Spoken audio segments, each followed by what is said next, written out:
everybody. So today on Dungeon Delver, I'm going to be showing you guys I'm going to be taking you guys through a walkthrough of how to create your own dice box. There's two different versions that I like to do. There's one that's just the box, and then you have a pocket. It requires minimal sewing, but this one is good for people who like to just do paper versus electronic D&D sheets and things like that. So it keeps a place where you can kind of keep all of that. And then the second one I'm going to be showing you, which I also like to use, which is why I have both, is just a very basic wooden one where it is the box. Oh, I still have stuff in there from my last session. Which is a box and then a reflective surface. You can also, I'll talk about it later, but you can also, there's a way to dim this down and still use it as a whiteboard. So it allows you to keep track of your stats and everything like that. And then you have the dice box on the bottom. So, alrighty, let's go ahead and get started. Alright, so the first box I'm going to go ahead and show you all is going to be the one with the flap in the folder. Like I said, this is just going to be kind of a walkthrough since I don't have all the materials here at home with me. So I'm just pretty much going to give you a rundown as to what you need and how to make this box. It's actually really simple so long as you have a very strong glue such as wood or adhesive. That's pretty much all you need for this one. And as you can see here, it does require minimal sewing. So you can actually either use a sewing machine. As you can tell, mine did not do too well with this type of thread that I used.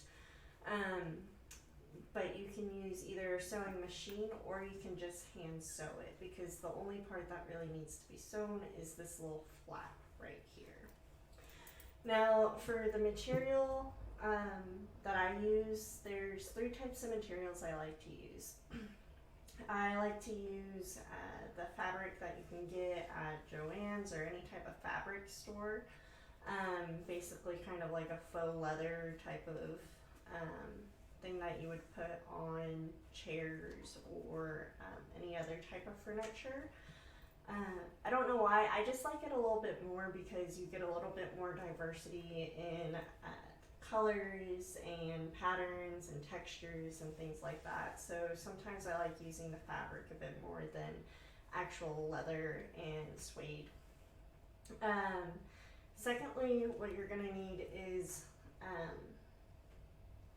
suede, as I just said, and if you want to do straps, you don't have to. You can always do like a simple binding too with string and tie it off on the side.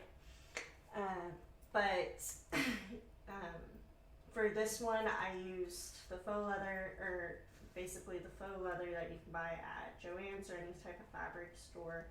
Suede, which I bought at like Hobby Lobby or Michael's. You can get a really big suede or leather scrap bag, and a lot of them have very large scraps in them, which is usually plenty to do just a simple cover and an inlay on this dice box.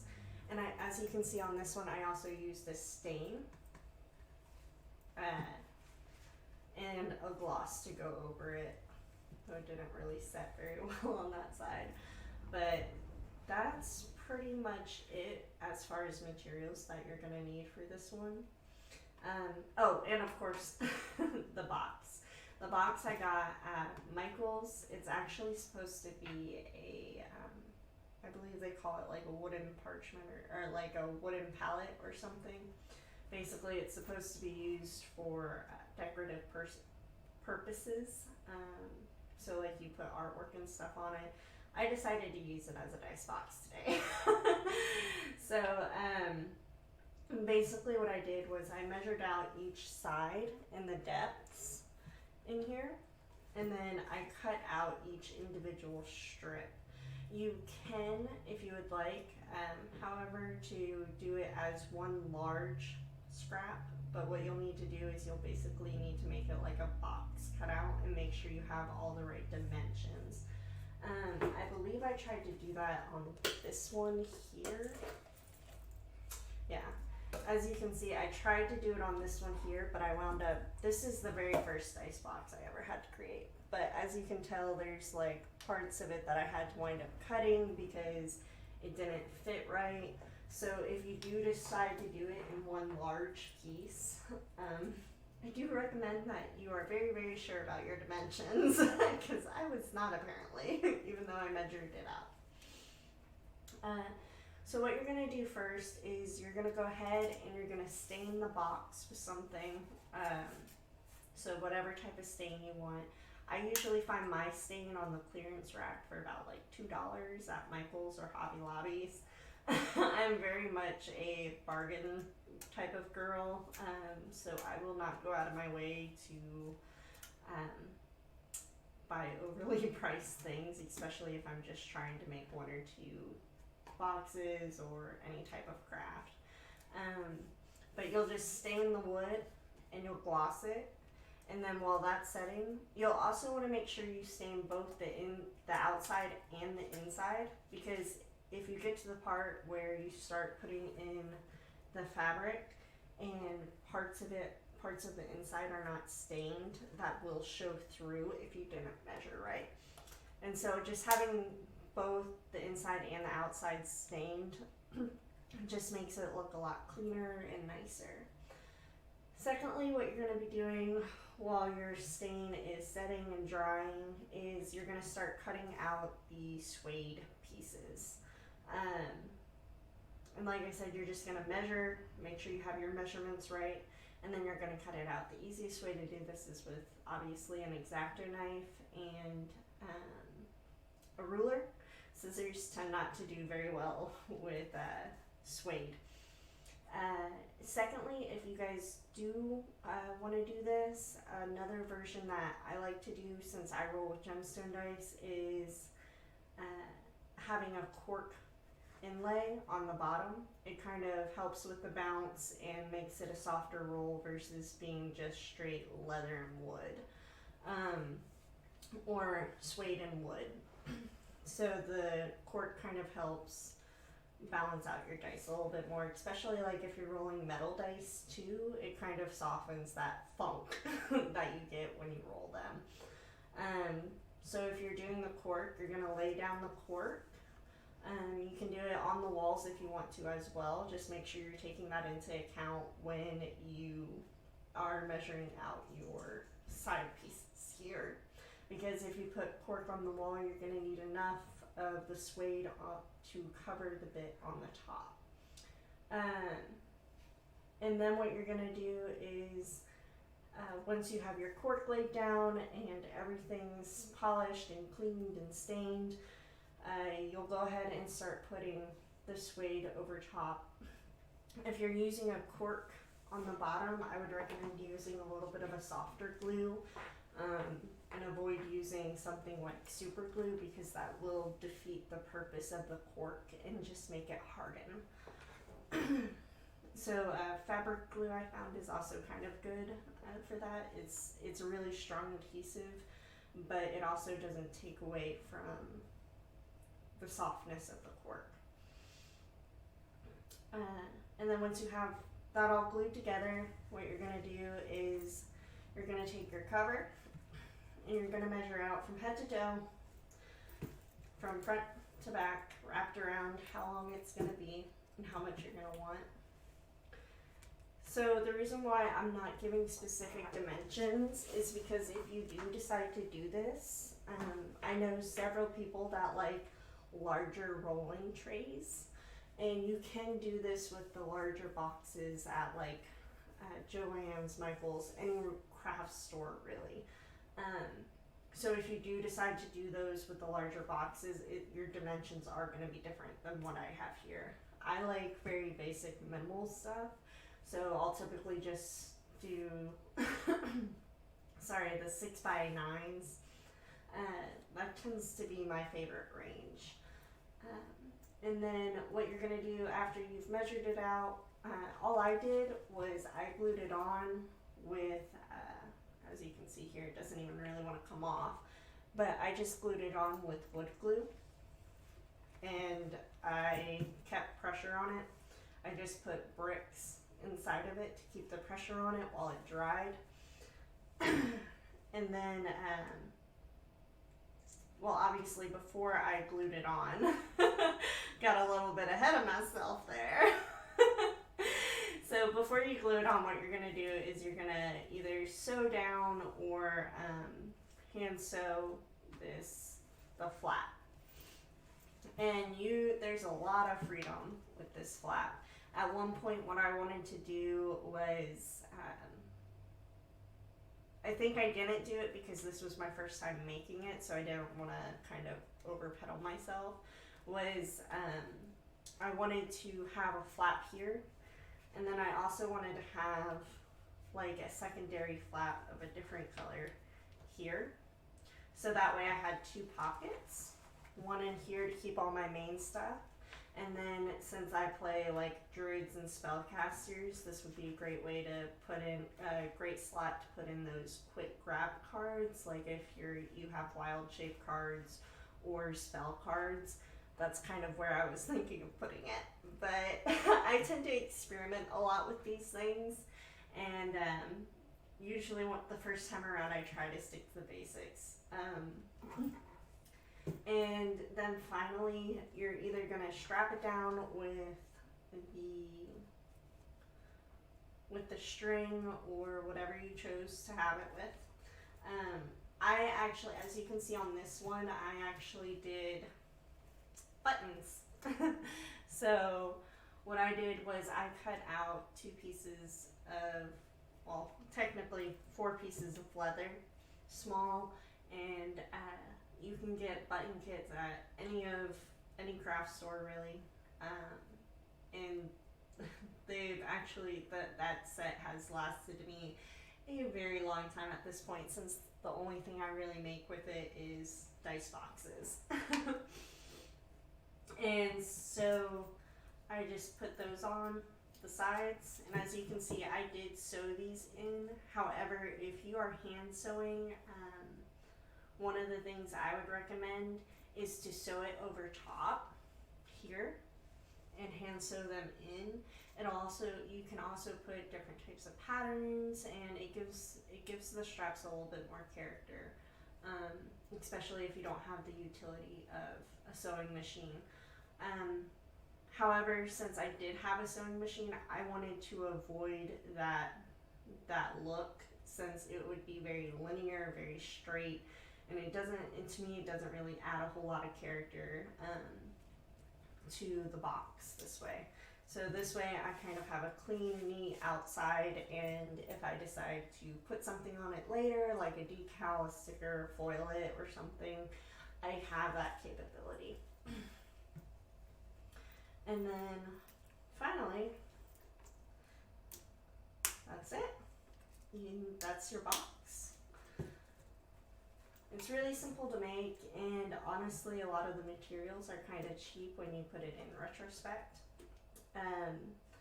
because a lot of these materials you have to buy in bulk, like the leather remains, like those.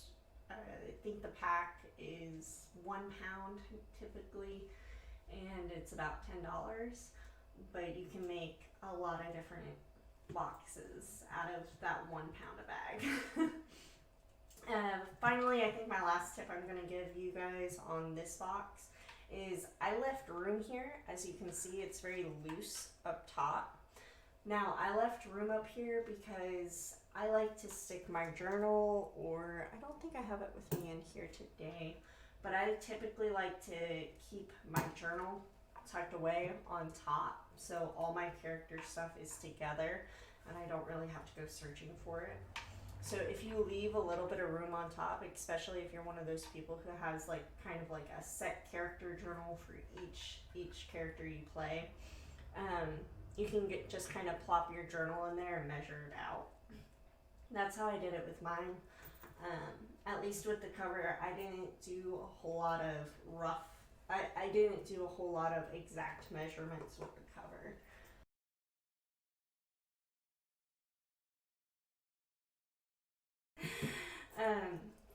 So the second box I'm gonna go over now. Don't judge me. This was my very first box I did. So this one's gonna be really rough, as you can already see from the cover. So as you can see, I tried to stain it and then burn it. Really, you're supposed to burn it and then stain it, which at the time I didn't know, but you live and you learn. So this one is actually just a $5 box that you can get from Michael's, or any hobby store really. And it's all, the benefit of doing this box is it's already all put together for you.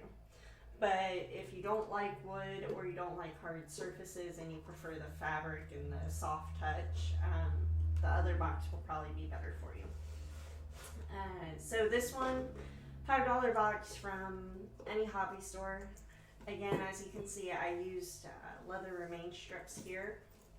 Like I said, those remain packs, they come with a lot of different fabric and textures and things like that. And so I just use that, as well as you can see on this one, I do have the buttons as well. If you do straps on this one, I would recommend, if you don't want to do the buttons, you can do what I did here, which is just nail in some fancy little embellishments on the side, on the closing side, so that way it gives it a little bit more of a kind of final touch to it and doesn't seem like it's supposed to be continuous. So you're gonna stain it. If you want to paint the edges, what I like about this one versus the other one is it's like a book, obviously. So I actually painted the edges silver versus just having it all one color. And in my opinion, I think this design is great for like wizards who typically have to have a book or a tome, or some warlocks that need to have a tome as well if they're doing Pact of the Tome. And then on the inside, again, as you can see over here, sorry, let me see if I can get this right. Up here at the top, you can see my cuts weren't perfect.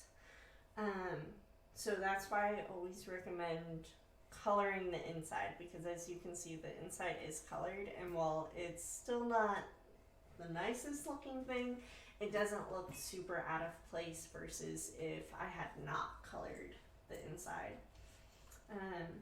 So then what you're going to do is you're going to go ahead and cut your suede, lay it down. If you're doing the cork, lay the cork down first and then the suede.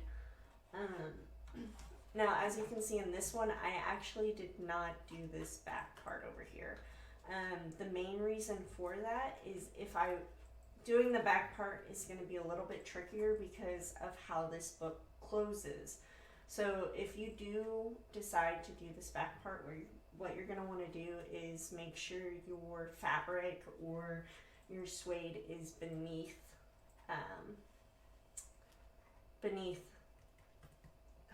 these hinges. Sorry, I couldn't think of the word. So you're just going to want to make sure it's beneath these hinges, so that way it's not getting caught and it's not lifting your book up and it's not kind of warping it. And then finally, the feature that this one has that the other one does not is, as you can tell, the reflective mirror in the surface. Now, what I recommend if you're doing this is Amazon sells these for like $20 for 20 sets of these for $10. You can buy them cheaper for less, for whatever your price budget is. What you're gonna see when you get this though is, and I didn't realize this the first time I did this, obviously, as you'll see, is you're gonna get, it's gonna have a film on it. what I recommend you do is leave that film on there if you don't want the highly reflective surface, because it is a really, I used it for the longest time before I realized, like, oh, it's a film, it's supposed to come off, and I took it off and I didn't like how it looked after I took it off. So there was no going back for me.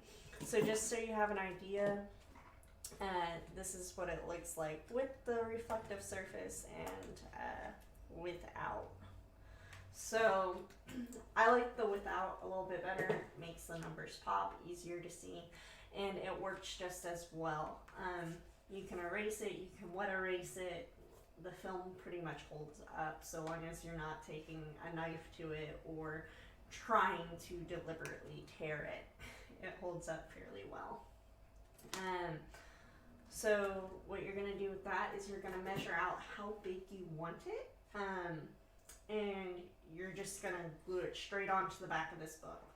Now you do want to make sure when you cut out the pieces, you want your entire thing, including the mirror and the frame, to be smaller than the book size down here, or else it will get stuck and it will not close all the way, as you can see on this one. One of my many mistakes again. So as I said before, this was kind of my experimental book. And then what you're going to do once you have it glued on is you can take some pretty much scrap wood, is what I used here.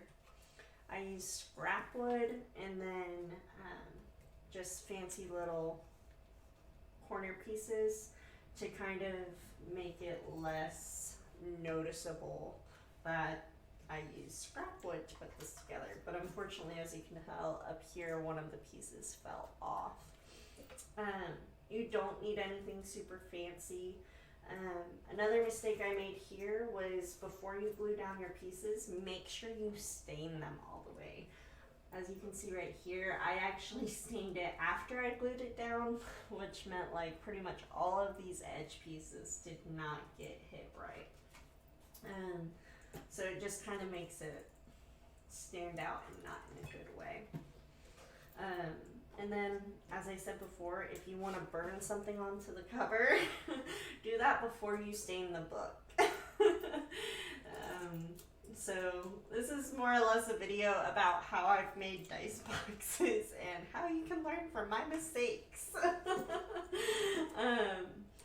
But yeah, those are pretty much the two dice boxes that I've been using for the majority of my gameplay now. I guess I'll go ahead and take a quick minute here to kind of go over like the different types of leather and stuff that I've seen in some of the packs. So this one's actually a new one that I haven't really seen before, so I'm excited to get to use that one. So as you can see here, I have two different types of leather. One's a little bit shinier than the other, but they both have a very solid type of finish. I am no leather expert, so I can't tell you what's treated, how it's treated, any of that information, or what grade or quality or any specifics about leather. I can't do it. All I can do is point out the aesthetically differences between these, the aesthetic differences between them. And for these ones, the ones that have a little bit more of, I guess, a harder finish, where it feels very much like how you expect leather to feel, or it's very glossy, I tend to use those best for the straps because it makes it very clean, it makes it stand out, and I like to use some of the bolder colors for the straps. So I'll go with either like a deep red or a black. I very rarely go with brown, so I was actually kind of surprised when on the fabric box I chose to go with brown. Originally I was planning to go with green, but once I saw the stain, the fabric, and the green leather all together, it just didn't look good, so I actually went with brown. Of course, you will always want to try to do complementary colors. I don't always recommend doing like a gray on gray or a black on black look, just because, I mean, if you like that, good, go for it. But for me, it just kind of washes out all of the different, it just kind of washes out all the details in it. So if it's like black on black on black, it's just very, you can't really see a lot of the details. Same goes for gray, brown, whatever colors. If you're doing all the same shade, it kind of, it just doesn't pop as much. So this is actually one of the faux leather pieces that I told you all about. And as you can see with the leather pieces from the scrap pile, they have a very hide background, obviously. With this one, it's a faux leather. I really liked the gray on it. I liked how clean and like soft, well, it's not really soft, but how glossy it looked, and it looked very finished. So I actually really liked this one. But as you can tell, it has a fabric background. Now, when you glue on your back to this box, I do recommend using like a super glue or a fabric glue or some other type of very strong adhesive. Gorilla super glue is a good one. I use that for touch-ups on these. But yeah, so this one is a fabric-based one. I haven't done a full leather cover yet, so I don't really know if there's a difference between how well the leather sticks to wood versus how well the fabric sticks to wood. Actually, now that I think about it, and I'm kind of looking at it. See, on this one, I actually just used super glue. Where's the spot? There it is. See, on this one, I actually just used super glue to glue it down, and it's held up very well. And then we'll go back to the fabrics. And then this is the suede. Again, suede remnant packs comes in packs of $3, $5, and $10, I believe, at Michael's or Joann's or Hobby Lobby. So you can get that from any hobby store. And really, as you can tell, this was actually part of one of the scraps that I used to cut. What I like to do, especially with suede, since it's so easy to rub off, is I like to use a white Crayola colored pencil. And you can kind of see where I had the marks here. It makes it very easy to mark the fabric and cut it versus having to kind of measure cut type of situation. I think a fabric pencil would also work really well on that too. But suede is going to be a little bit softer, a little bit fluffier. Only downside I have with the suede that I've gotten is, I don't know if you can really tell in the video or not, my fingers are starting to turn black and blue. So the dye kind of rubs off a little bit. That does fade with time, it's just it hasn't really gone through a bunch of wear and tear before. Now this one is actually the new one that I was making a comment about earlier. This one has, I'm not really sure. So this one's really soft on the front side and on the back side.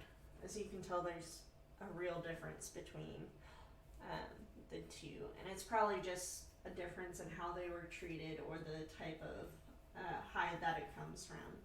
But I really like this one, and I'm excited for this one because it's a lot softer than these other leathers, and I think this would make, and it seems to be actually quite a bit thicker than these other shinier leathers. And that's kind of been my whole issue with using leather as a rolling area for my dice, is because it's a little bit more glossy and it's thinner. Doesn't really give much cush to it versus suede. But this, I'm excited to use this. This is awesome. Because it's thick, it's fluffy, it's soft, and it's leather. I gotta find a good color to go with it though. Alrighty guys, that was it for today. So hopefully you guys enjoyed this quick little video.